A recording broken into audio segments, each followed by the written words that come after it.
하나님께 하나님의 말씀을 나누도록 하겠습니다. 온 인류의 복음을 전하는 사복음서는 이렇게 시작되고 있습니다. 혹시 기억하실는지 모르겠어요. 마태복음 1장 말씀 보게 되면 아브라함과 다윗의 자손 예수 그리스도의 계보다, 그렇게 시작하고 있습니다. 아브라함 이삭을 낳고, 이삭이 야곱을 낳고, 야곱이 또 유다와 그 형제들을 낳고, 그래서 나중에는 야곱이 리아의 남편 요셉을 낳았으니 마리아에게서 그리스도라 칭하는 예수가 나셨다, 그렇게 말씀하고 있습니다. 여러분, 이렇게 성경에서 이야기하는 이 계보가 중요한 이유가 두 가지가 있습니다. 하나는 우리의 구주 되시는 예수님이 이 믿음의 계보를 통해서 오셨다는 거예요. 그래서 이 계보를 우리가 무시할 수가 없는 것이죠. 그래서 이제는 또 한 가지는 이제 예수를 믿는 모든 사람 역시 다 이 계보에 들어가게 되었다라고 하는 것이에요. 다시 말해, 하나님께서는 당신의 뜻과 언약을 이 믿음의 계보를 통해서 이루고 계신 것을 우리가 보게 되는 것이죠. 그래서 에베소서 6장 3장 6절을 말하기를 이방인들이라도 복음으로 말미암아 그리스도 예수 안에서 함께 상속자가 되고 함께 지체가 되고 함께 약속에 참여하는 자가 되었다라고 말씀을 하고 있습니다. 그러니 유대인이 아닌 우리가 예수를 믿음으로써 저와 여러분 모두가 다 어느 계보에 들어갔다는 거예요? 아브라함과 다윗의 자손 예수 그리스도의 계보에 들어갔다라고 하는 거예요. 그러니 저와 여러분은 서로 출신과 이름의 성과 이름과 고향이 달라도 우리는 모두 아브라함과 이삭과 야곱과 모세와 그리고 다윗과 우리는 어떤 관계라는 거예요? 한 계보의 사람이라는 거예요. 다시 말해서 한 가족인 것이죠. 이게 계보가 우리에게 주는 의미인 것입니다. 오늘부터 우리가 읽게 될 역대기 말씀을 보게 되면은 수많은 이름들이 등장합니다. 도대체 이 이름들이 나하고 무슨 상관인지 이름에 계속 이름을 등장하는데 우리가 이 계보를 읽을 때 우리 역시 두 가지 의미를 두고 우리가 볼 필요가 있습니다. 하나는 모든 민족과 열방이 모두 하나님으로부터 나왔다는 사실입니다.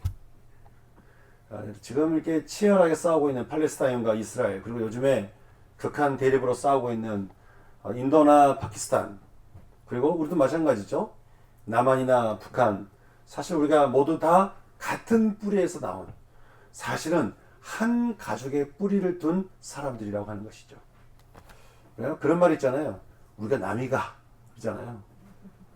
전라도는 뭐라고 하죠? 아무튼 우리가 서로 남이 아니라는 거 아니에요.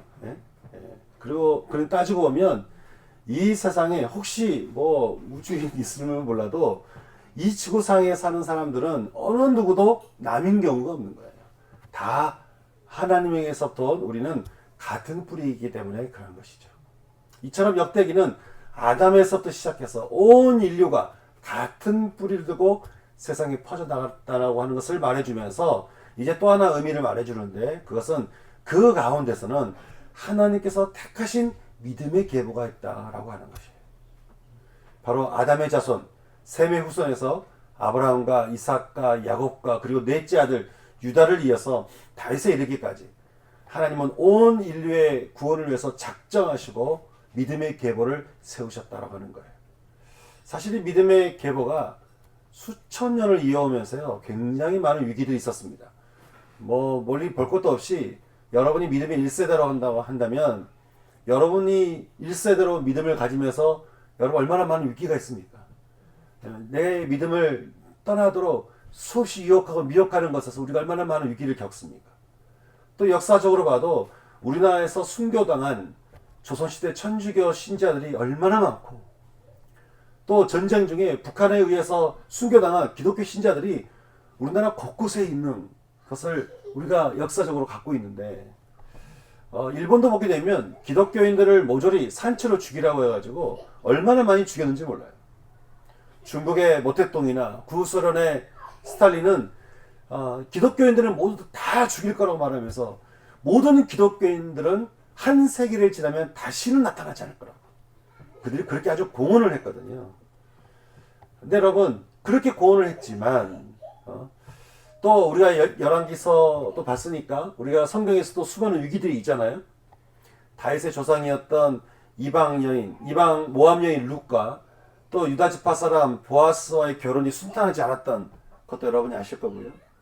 또 북이스라엘 아방에서 시집온 이세벨의 딸 아달랴가 남유다 왕국으로 시집가면서 다윗의 모든 활동을 다 죽이려고 할 때 그 아슬아슬한 순간들을 우리는 보게 되었습니다.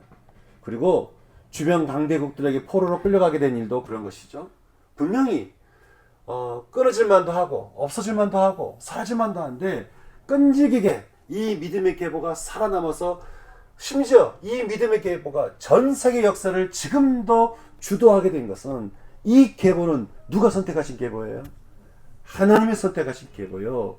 하나님이 축복하신 계보라고 하는 거예요. 그러니 우리가 뭐 여러 가지 계보를 따지고 족보를 따지고 하지만 여러분 가장 위대한 계보요. 가장 영광의 계보요. 가장 축복받은 계보는 바로 어떤 계보입니까? 아브라함과 다윗과 그 자손 예수 그리스도의 계보라고 하는 것이에요. 우리 하나님은 이제 예수 그리스도를 믿는 모든 믿음의 사람들을 다 이 계보 가운데로 부르시고는 당신의 뜻을 이어가게 하시면서 축복하시고 있는 것이죠.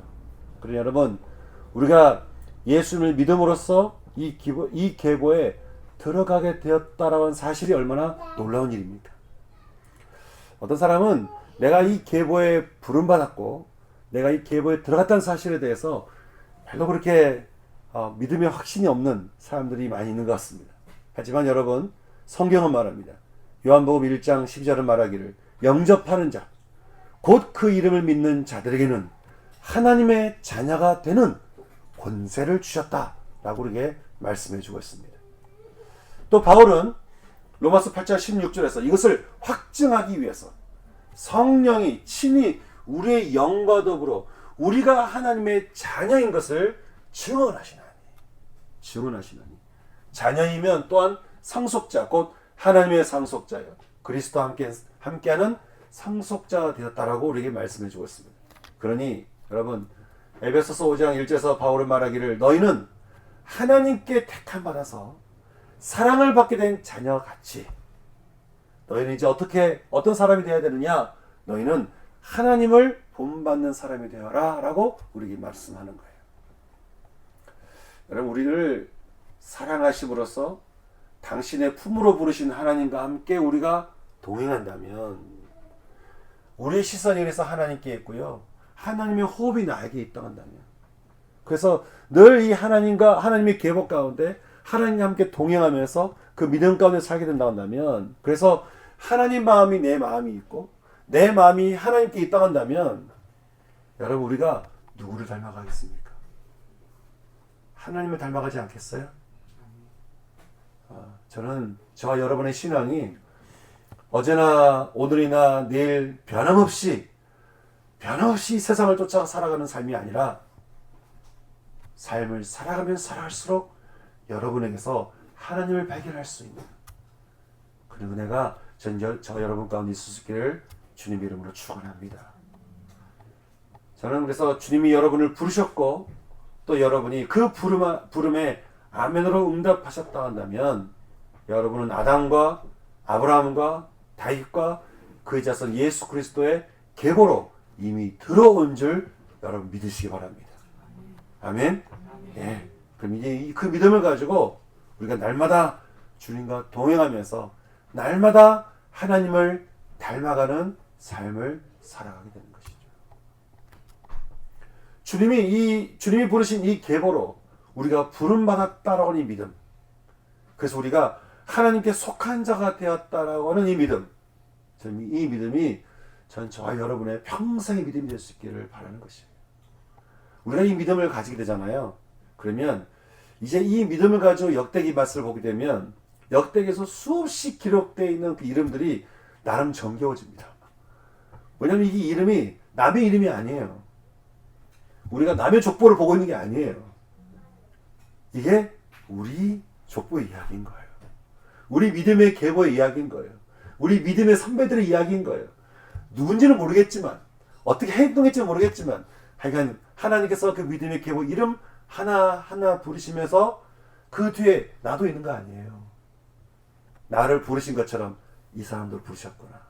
난 누군지 알 수 없지만 이 사람도 부르시고 이 사람도 부르시고 지금 하나님이 부르신 사람들의 이름을 우리가 읽게 된다고 하는 것이죠.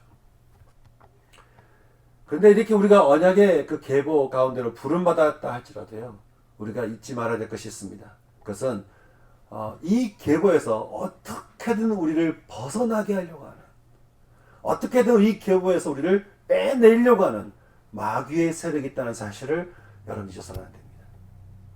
여러분, 마귀가 우리를 유혹하는 방법이 있습니다. 어떻게 유혹할까요? 마귀는 우리를 위협하지 않습니다. 마귀가 우리를 유혹할 때는 우리를 달콤하게 합니다. 우리를 즐겁게 해줘요. 우리를 즐겁게 하고요. 우리를 기쁘게 해주고요. 우리를 편안하게 해주는 방법으로 마귀가 우리를 유혹하는 거예요. 여러분, 우리를 즐겁게 하고 우리를 기쁘게 해주고 우리를 편하게 해주는 거 좋은 거 같죠?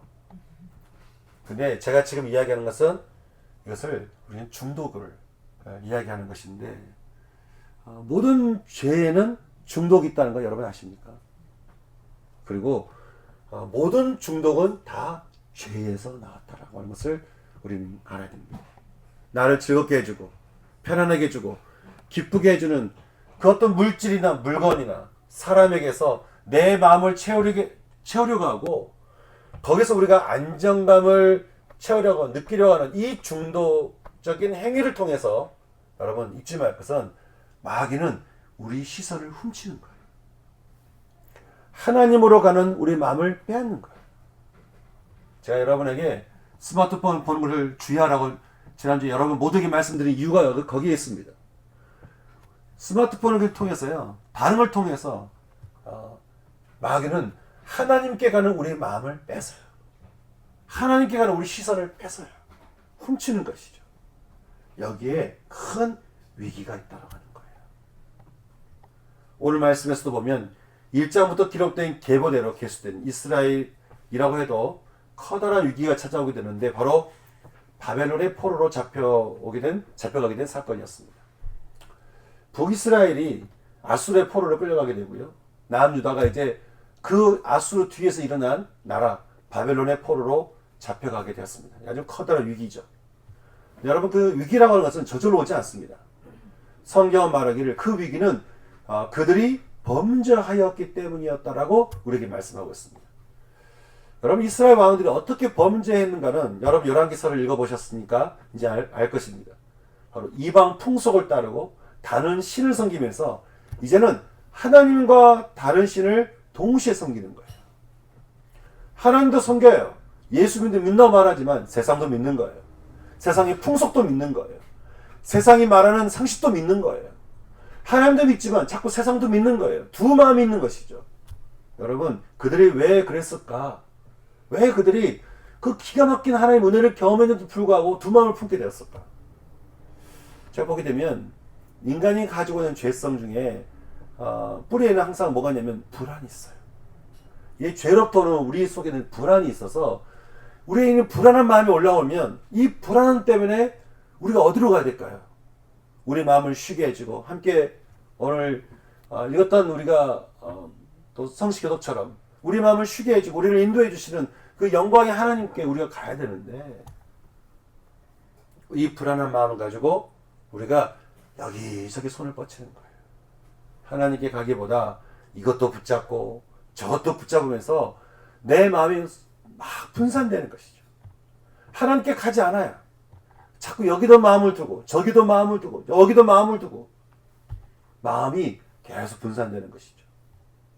여러분도 불안하면 그렇게 선택하는 것들이 있을 겁니다. 여러분 기억하실 것은 내가 하나님이 아닌 것에 자꾸 다른 것을 선택하는 습관을 길러게 되면, 여러분 기억하실 것은 여러분에게서 하나님을 향한 그 하나님의 그 마음을 마귀가 훔친다라고 하는 거예요. 여러분의 불안을 채우기 위해서 다른 것을 선택하면 선택할수록 마귀는 거기서 여러분의 마음을 훔치고 있다는 사실을 여러분 기억해야 됩니다. 하나님은 당신의 계보 안에 있는 자들에 대해서 끊임없이 기다리십니다. 또 기다리십니다. 그리고 또 기다리세요. 부르시고 기다리고 부르시고 기다리고 또 어쩌다가 한번 오면 또 은혜를 주시고 용서해 주시고 그렇게 은혜를 베풀어 주시지만 근데 이스라엘 백성들이 어떻게 했죠? 은혜 받는 걸 당연시 여기는 거예요. 용서받는 것을 가볍게 여기는 거예요. 그래서 이스라엘이 나중에는 하나님이 주시는 것에 대해서 가볍게 여기다 보니까 영적인 양심을 잃어버려서 이제는 대놓고 하나님을 거역하기 시작합니다. 나중에는요, 하나님이 너무도 싫어하는 자녀를 불에 넣어 산채로 죽이는 몰렉의 제사까지 드리게 되다 보니까 이제 하나님께서 어떻게 하십니까? 남유다의 마지막으로 등장했던 요시야 왕이 아주 기가 막힌 계획을 일으키지만 성경은 말합니다. 그러나 여호와께서 유다를 향하여 내리신 그 크게 타오르는 진노를 돌이키지 아니하셨으니 이는 이전의 므낫세가 여호와를 경노케 한 그 모든 경노 때문이라고 말씀하고 있습니다.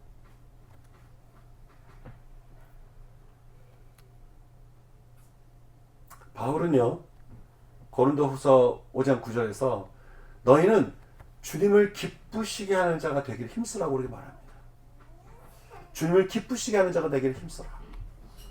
히브리서 저자는 말하기를 우리가 믿음이 없이는 하나님을 기쁘시게 하지 못하나니 하나님께 나아가는 자는 반드시 하나님이 존재한다는 것과 자기를 찾는 자들에게 상 주시는 이심을 은혜를 베풀어 주시는 이심을 믿어야 할지니라 라고 말을 하고 있는데 이스라엘은 하나님 마음을 어떻게 했다고 말합니까?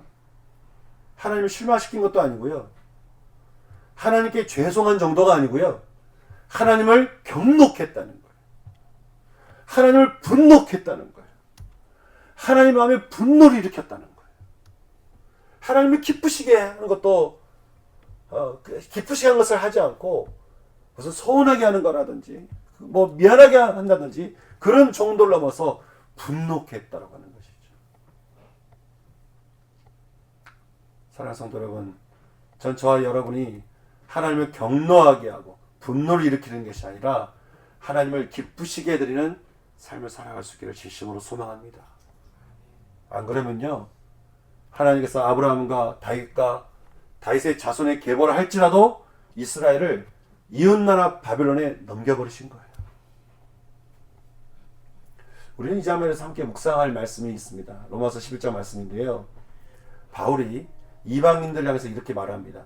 뿌리가 거룩한즉 가지도 그러하고 얘가 누구냐에 따라서 뿌리가 보존되는 게 아니라 뿌리가 너를 보존하는 것이니 너희가 은혜를 받았다고 구원을 받았다고 내가 믿게 되었다고 높음만 품지 말고 항상 하나님을 두려워하라는 거예요.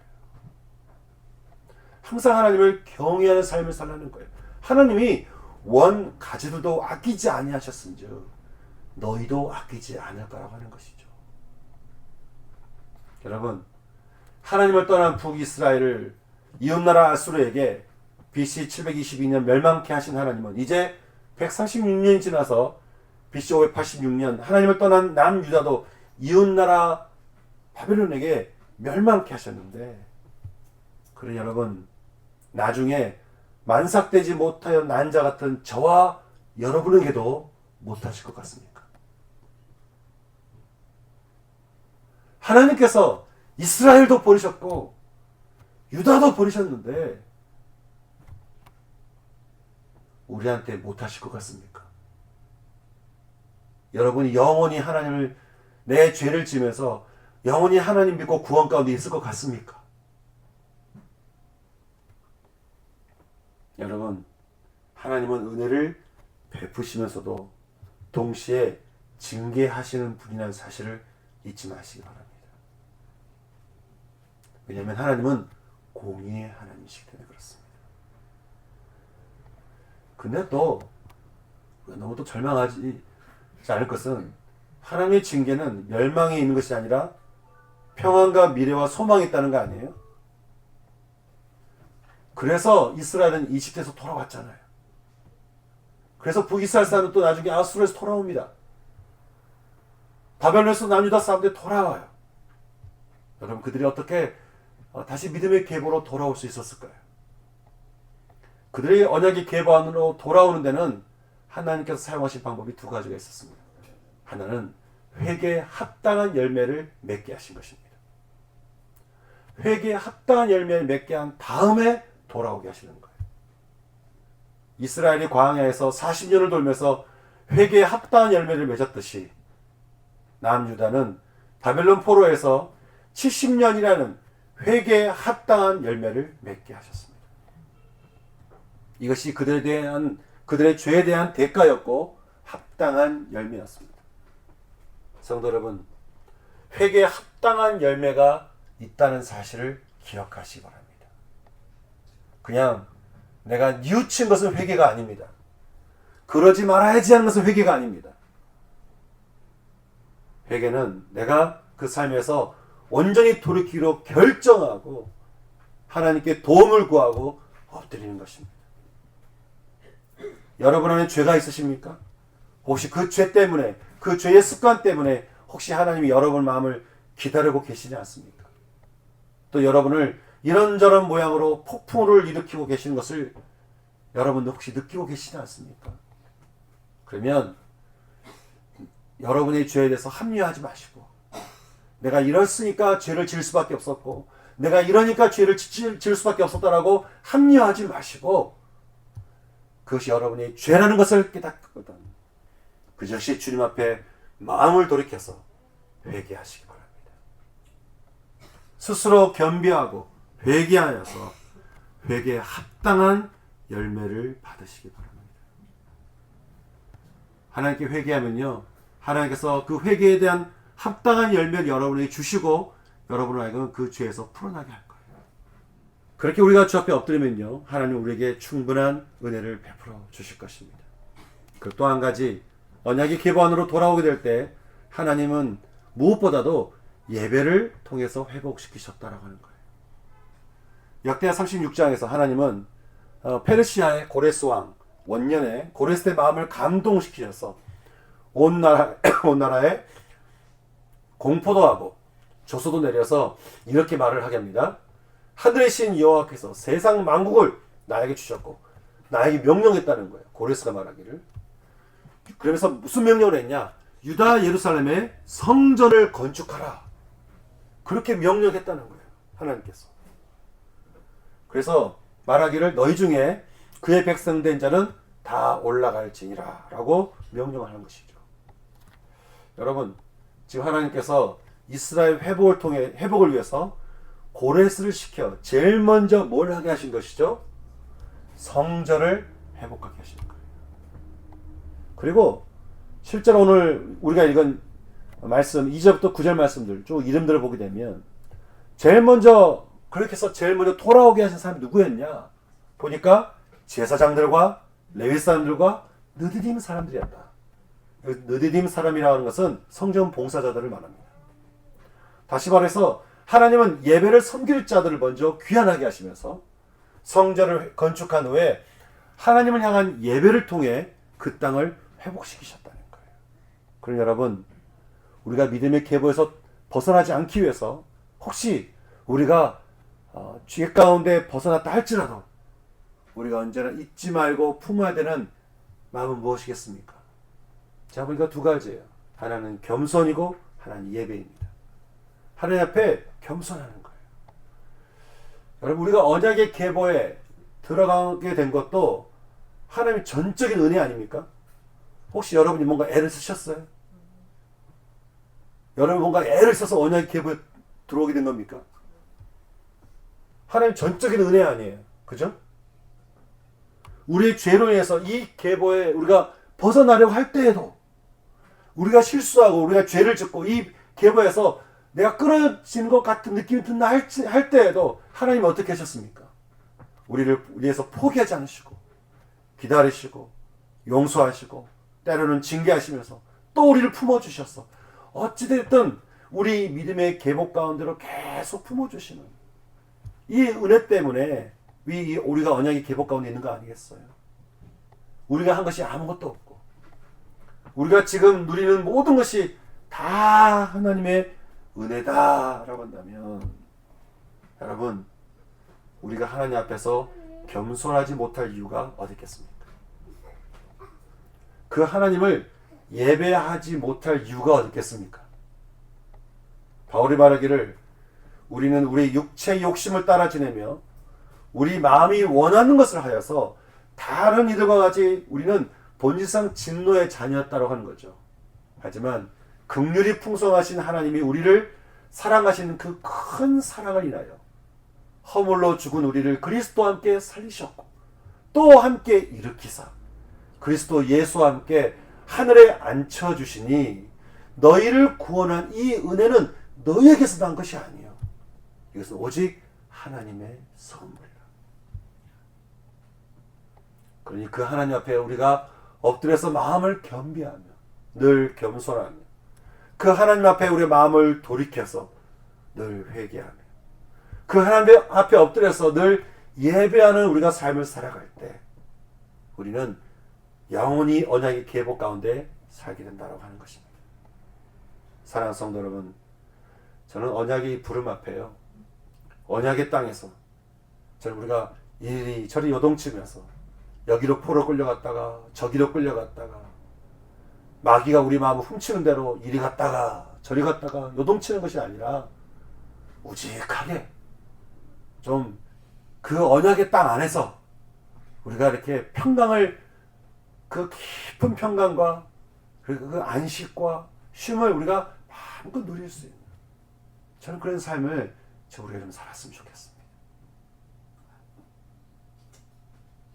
마치 휴전선에 사는 것처럼 아슬아슬하게 여러분 우리 살지 말고 안전하게 언약의 계보 안에 믿음으로 우리가 들어와서 그 안에서 우리가 주님이 우리에게 말씀하신 것처럼 내가 평안히 쉬게 하고 안전히 우리를 눕게 하시니 우리가 참 그 안에서 평강을 누린다라고 했던 다윗의 고백처럼 저와 여러분의 삶도 그렇게 살기를 소망하는 것이죠.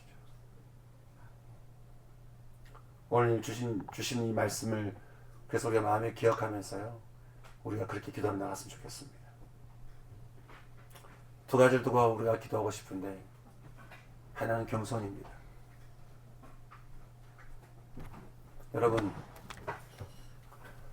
여러분의 마음 안에 하나님보다 앞선 것이 하나라도 있으십니까?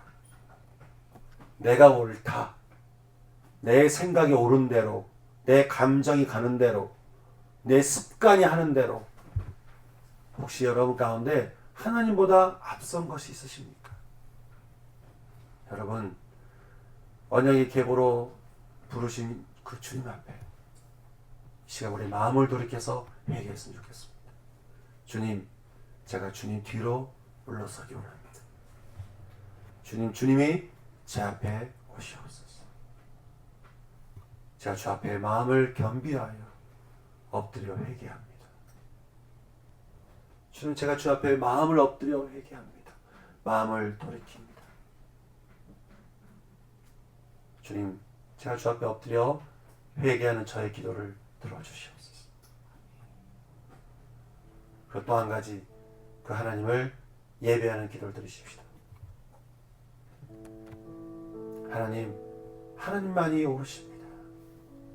하나님만이 찬양과 경배와 영광을 받으시기에 충만하십니다. 하나님만이 나의 왕이십니다.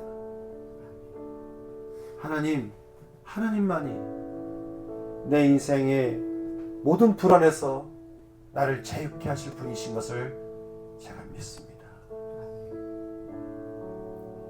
제가 오직 하나님만을 바라보고 나가겠습니다. 하나님만이 나의 소망이시요, 나의 기쁨이요, 나의 즐거움이요, 나의 행복인 줄 제가 믿습니다.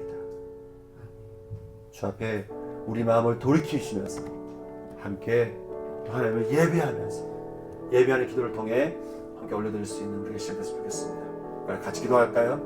우리가 소리를 내서 함께 이 시간에 기도하겠습니다. 기도하시겠습니다. 사랑이 많으신 하나님 아버지, 사랑이 많으신 하나님,